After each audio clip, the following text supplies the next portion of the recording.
Simba,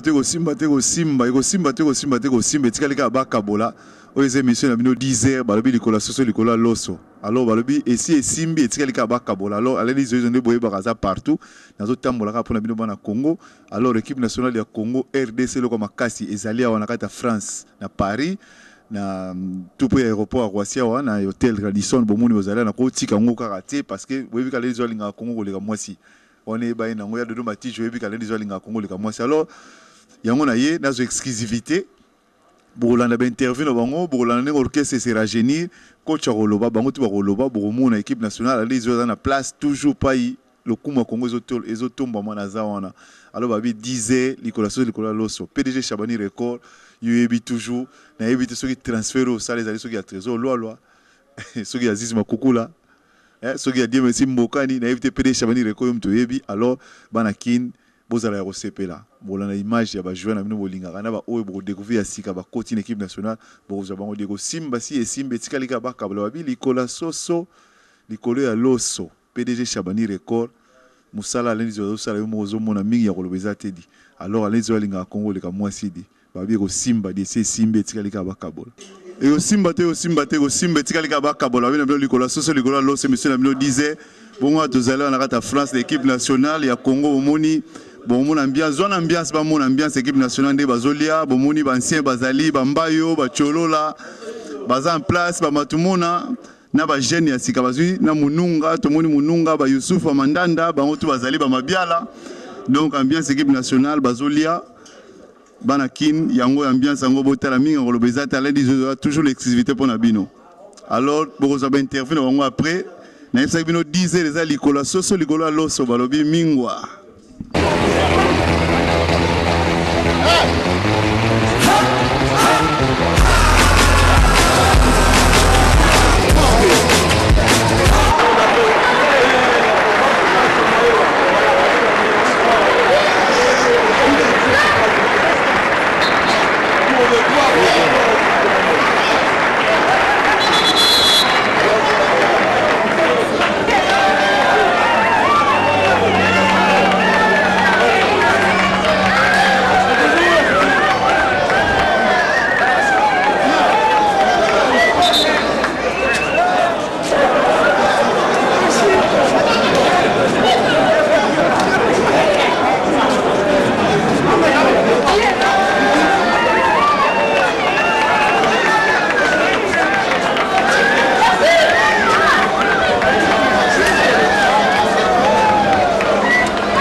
On est venu voir le match On a vu l'équipe du Gabon, des joueurs qui sont fiers donc, de jouer pour leur pays.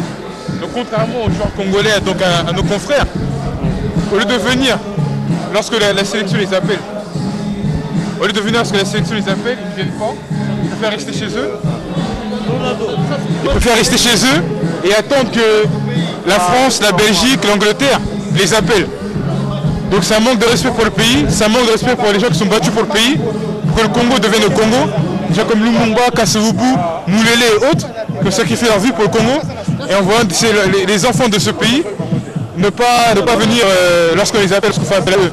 Aujourd'hui, on pense qu'on doit se rassembler, s'organiser entre jeunes pour soutenir cette équipe et en même temps exiger à nos gouvernements qu'ils puissent mettre les moyens pour améliorer la sélection congolaise. Puisque c'est la fierté de toute la jeunesse, tout le pays. Donc, et ça, l'IBNT quoi. Et ça, l'IBNT. Donc, l'IBNT, donc, ni balé. Donc, et ça, l'IBNT par rapport à Nini, parce que c'est pas le sauté. Tout cela, on va y aller. Donc, ça l'a effort, on a passé un conseil, ça l'effort, on a bâti le roi baloko. Tout le monde va pro, bâti le roi baloko, moi on attend va comme des athées. Conseil nous appelle ça, on va améliorer, va forcer dans l'entraînement, va tirer. Alors partout le Congo Congo ça manazali wana alors Léon Nazo Yambela bino na éviter de se présenter bateau va signer contrat bango va signer équipement parce que tout le monde équipe nationale a un équipement à bien té. Mais Lelo, ça fait, en tout cas, dans le match avant la préparation match à Cameroun, on a dit Erea. On a dit Erea, on a dit l'équipe nationale, on a dit staff, en tout cas, l'école sociale, l'école sociale, Mingwa. Donc, l'équipe Magitoko, on a dit l'école Erea. Alors, on a dit que bon côté dans Congo, les gars, moi aussi, et on a dit Yamba. On a dit que ça représentant, ça président, ça Erea. Bonjour. Bonjour. En tout cas, c'est avec un grand plaisir d'accorder cette interview. Mais on voulait quand même savoir, c'est quoi Erea? Bon bah, je me présente, je m'appelle Martin Passé, je suis représentant de REA actuellement sur l'Afrique centrale. Et donc on vient de signer un contrat pour 2 ans avec la Fédération congolaise de football par le biais du président Constant Marie. Donc c'est moi qui ai emmené avec mon ami Ibrahim Chako que vous allez voir tout à l'heure, qui a emmené REA pour l'équipe nationale.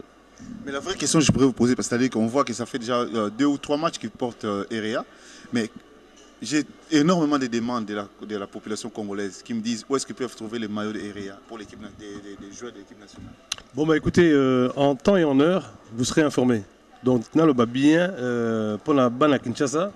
Donc Kalaming était Bourmon Nanga, Bourmon collègue Nanga, Ibrahim, donc comme à Kinshasa, donc la boutique moko représentative à REA, là maillot.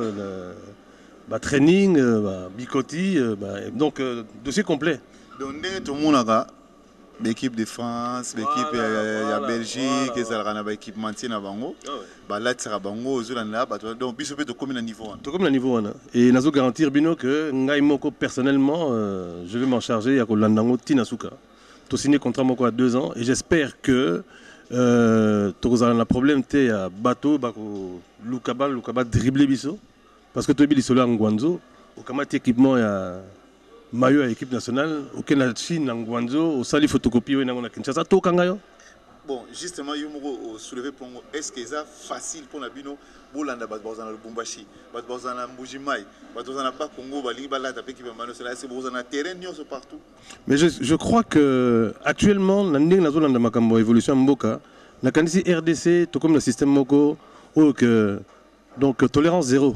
Et je crois que ce que nous avons que les loyaux là, c'est le propre, lobby comme elle a au fond le bon parce que et aussi, mais tu as les cabas comme la disait l'école sociale, l'école PD Chabani, le changement de mentalité. Au lieu de cas de changement de mentalité, PD Chabani.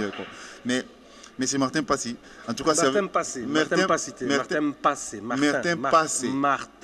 Passy. C'est avec un grand plaisir. Toyambio, l'émission Nabiso, et puis au parler de la REA, mais l'objectif de la REA pour le Congo est ani. Bon, comme tel REAT, Eza moi Mboka, Alingasa et Moko, na Congo, il y a REA na Mboka Nabiso.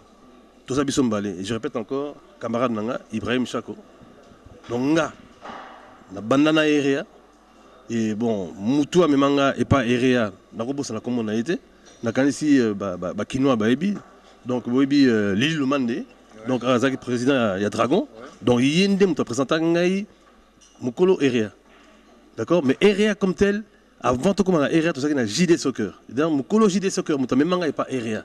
Donc quand on a comme un niveau à Erea, to solo lina Ibrahim, to bengi président, to kutana président, to expliquer président Abino ça tombe bien.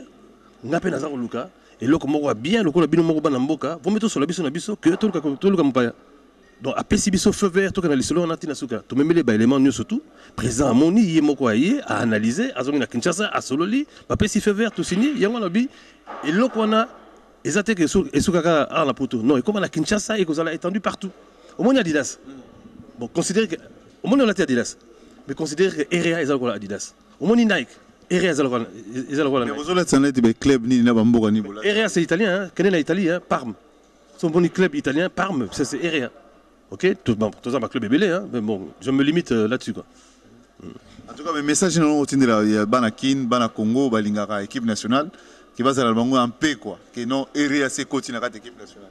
Bozila, Bikoteza Roya, Baéchar Roya, mais Nangala la tina on a noté. Mais l'hôpital on a un match. Poser la question, Nakula Kisayo, Bilorolini, Tomé la Banamboka. Toza Roya. Merci aussi, Mateo, aussi, Metika Likabaka, Likola, Soso, Likola, Loso, Mingwa. Et aussi, Mateo, Simba, et Tikalika Baka, Balabi, toujours pas le Congo est un succès, Congo est au télémanazawana. Alors, vous avez vu Congo, les gars, moi aussi, on est bani Mokili Mombe, Biango. Nous avons l'un des représentants à Erea, Sikoyo, Oboyo, Ibrahim Chako. Bayemba partout, Toyobi Ibrahim Chako, na Panama, Bayebi partout, Ibrahim Chako. Mais Sikoyo, Ibrahim Chako, le loup solitaire, Obinos Moyebi, Mokili Moyebi, Ibrahim Chako, le loup solitaire. Mais Sikoyo, bonsoir. Bonsoir. Mais c'est Ibrahim Chako. Toyobi ke Bayemba trop, mais qu'est-ce que nini, tu es comme un des représentants à Erea. Bon, Koyemba est bien, mais Coca-Cola peut faire la publicité, non? Coca-Cola est Mokili Momba, mais à tes que tu n'as Chine ça la publicité. C'est-à-dire ceux qui bayem bibiso ils ngolo batte que tous aba voyou, tous aba ba métier na ba fonction ou to exercer. Bon, ngaza mutu mo na apportera trop pour un pays, mais tu as toujours en douceur. Pour mbula ceux qui zobete à solo. Makelele ya la ramingi te membula lukutande ya kana mpepe makasi. Mais ndeni siko okomi représenter à Erea expliquer biso nango. Bon, parce que tolingi foot trop, parce que mbalo totala que non, to tche poids trop côté la musique mais to bosani domaine moko toko bisa penza ba star. Que Congo kala totala ba histoire to ala bana mike to reva to ala neti ba kakoko, ba mayanga maku, alors biso moto ana bana pe ba beta bale. Mais eloko etindi biso na Erea parce que ils souci en bouc. To monika ba américain ba na Nike, ba anglais ba na Reebok. Bon yango tolobino to mema Erea ya la marque déposée ya biso ba africain, pe eza la marque déposée parce que en Italie na calcio, ba beta en Erea. En France na ba discipline belé, ba beta en Erea. Alors yango to ramener produit ya bien, ezala ya ba na Congo. Ezala ya batu misuite po Congo ezali mboka munene yango ezo mérité pe ezala na marque nango moko. Mais est-ce que tout le monde a Congo ezala kabeta mso eloko salami mais au moins la contrat eza respecté té na moment moko bandi bien mais est-ce que vraiment pour kende jusqu'au bout ya contrat na bino na fédération? Non. Dieu merci, Constant Omar vraiment c'est un grand monsieur. Donc asa monsieur moko ibiko respecter ba engagement na etina suka. Il y a la mingi compréhension pour battre belé ba comprendre que mais mutu po ye ba ye vana na ye net yo camarade no malamu o yebelo kalinga kolia. Bon alors monsieur Constant Ouma puis vient na biso le président biso signé un contrat moko ya trop bien. C'est un grand monsieur qu'on doit beaucoup de respect. Tokenango tina suka parce que il s'est retrouvé en face de lui. Que bisoba na Congo tozali wana. Mais est-ce que c'est une question précise contrat wana est-ce que zali pour la Constant Omari ou bien conseil contrat équipe nationale parce que le balongwaka mais équipe nationale le continent. Siko est-ce que contrat les alliés à fédération ou bien il y a privé il y a Constant Omari? Non. Non. Contre les alliés il y a fédération, il est le président de la fédération. Donc continuité kozala nasima soki ye lelo ake quelque part. Donc, contre Ezali il y a 2 ans. Il y a 2 ans. Mais ça dépendra de bato bako sala après président ou ndenge bato bako continuer ce qui est moko azawan. Osomon. Et aussi maté mais Max Omar alobaki na tuna yo question oyo. Mais c'est Ibrahim Chako ozana REA. Mais ce que bana kini quand est-ce que ba olata REA? Bon, REA tozo kitsango, tozo ko fungola boutique. Tozo ko fungola boutique nango, ba REA zoya ba jogging, ba shorts, ba maillot, ba club tout ya Congo. To komemela bango ba design ya sikao, bango ba ko dessiner et problème penza ezate REA ezakoya. Nengo moni yango lelo et pas ba joueur, pe nengo zo mona on kala mingi te na Congo. Mais n'est-ce que bino mo boza équipementier ya équipe nationale, mais message nini pour tout ceux qui ça, mais c'est Ibrahim Chako, les loups solitaires. Message nous avons routine de la fanatique, nous aussi balinga pour na ebi ke bakolanda ba image balinga équipe nationale. Basa la RCP là déjà tourné. Te to pesi bango face à Inch'Allah ke go Simba. Et c'est Simbi, c'est le Kabola. Te face à Inch'Allah parce que boule yali ke année prochaine donc Coupe d'Afrique ezoya et kende na Congo. Yango to lobina il face à Inch'Allah. Ozo compagnie ko Simba. Merci en tout cas. Tu sais, il n'a rien à bureau, na bino. Tu me reçois une image totale vraiment aérienne. Non, tu es vraiment très content parce que n'engue to continue domaine. Tu comme me la bino bilo ko mo ko tu na bomona na kinti. Tu ko la bino ba star mo ko tu na bomona te. So ko bite bomona Pelé, Pelé ça ya me ba tu me so bomona ba yete, boko mona ba star to ko tanga ba kombote. Ba Messi boko ya. Parce que biso mo to ali ba to na ba grand nom awa, to ebi porte, to na ba agenda moko eza costaud. Donc, tu es bien le président de la fédération, le président du grand club. Donc, tu as le batro de Nzambe Mokoyebi. Et à la face à Inch'Allah. Merci en tout cas, M. Ibrahim Chako. Et aussi, mais tu as dit 10 heures, Nicolas Soso, Nicolas Loso. Et aussi, mais tu as dit 10 heures, Nicolas Soso, Nicolas Loso. Alors, analyse de Congo, les mois si on est partout, Congo est dans la succès, Nathalie. Alors, bonsoir. Bonsoir, Dizoïzo Mukonzi. La première question, on retourne au Banakine, on va venir l'équipe nationale, tout le monde a toujours bilonga sika. Mais tout le monde a un cadre, Roum Azali toujours présent. Pourquoi Yozaka n'a pas de cadre? Parce que nazo beta, les bosses que nazo beta na club nanga, yango moni toujours babenga na équipe nationale, pe na discipline nanga toujours nazala na verbe entraîneur. Donc yango toujours nazala na équipe nationale. Mais tant que cadre pour l'équipe nationale na continent ba cadre équipe nationale ya Congo. Mais n'engé changement de ça la maké bilonga sikezo ya toujours na équipe pour na yo ça ndé. Ouais, ça va, biso toujours tozalaka, biso to ba ancienne équipe nationale. Chaque fois ba jeune ba ya katoyamba bango toujours bien, biso tozana espoir ba joueur wa kalaté ba jeune ba oya, ba okota bango ba soki. Non, nous on n'est pas comme ça. Donc problème est ça que ba oya pe ko bazana amour mboka na bango. Bazoya chaque fois ba bengisa bango bazoya na équipe nationale. Mais ils ont encadré bango bien. Ouais, ça va, ils ont les cas bien, tozana bango bien. Donc ba jeune moko bien, ba Landry, donc il y a sentiment quoi, donc baza respect na biso ba vient na bango ba doyen équipe nationale. Donc ça va, ça passe. Championnat roux maison les gagner. Ouais, championnat ça va, on est 3e. Toujours bunda muke pour notre matin. Mais à part que ce automatique ngana ba disposition nga mususu il faut na kende. Mais tu as rendez-vous quand même là, tu as Moscou, ça la vraiment émission pour te dire que room banakin balela. Mais message nous allons retenir banakin pour eux ils ont match amical bozo beta na Gabon. Qualification bete ko zala message nous allons. Ouais, message na za ngana joueur na bango balinga ngami ngape na linga bango mingi na linga pe mboka na ngami parce que chaque sélection na yaka na zalaka toujours na sélection pe na ko tika ngo sikote parce que na ngina on a betela na mboka ti même na 40 ans celui-là. Donc na robeta parce tout le monde na équipe nationale mususu ya ba Italie ba vieux bazali ba vieux ba 36 ans ba 37 ans baza. Donc moi j'ai que 27 ans. Je vais jouer encore donc pour mon pays quoi. Donc Simba aussi. Et Simba toujours, je suis né ici donc il y a pas de problème quoi. En tout cas merci Roum. Toya na Moscou ça la maman émission na yo et Simba de tikali kabaka. Yo ya kana yo za journaliste mo no to mona oza humble quoi. Oza toujours na ba joueur on peut biso to répondre toujours. Donc merci na musala no sala. Yo zo sala biso be tozo sala yo. Ezala toujours ndengwana. Donc na ebi ke na Congo mikolo 6 ya ko sakana te dizoizo. Donc iroleka bien inchallah nzamba osala. Ok, merci. En tout cas, merci Romero. Non, de rien, de rien. Merci.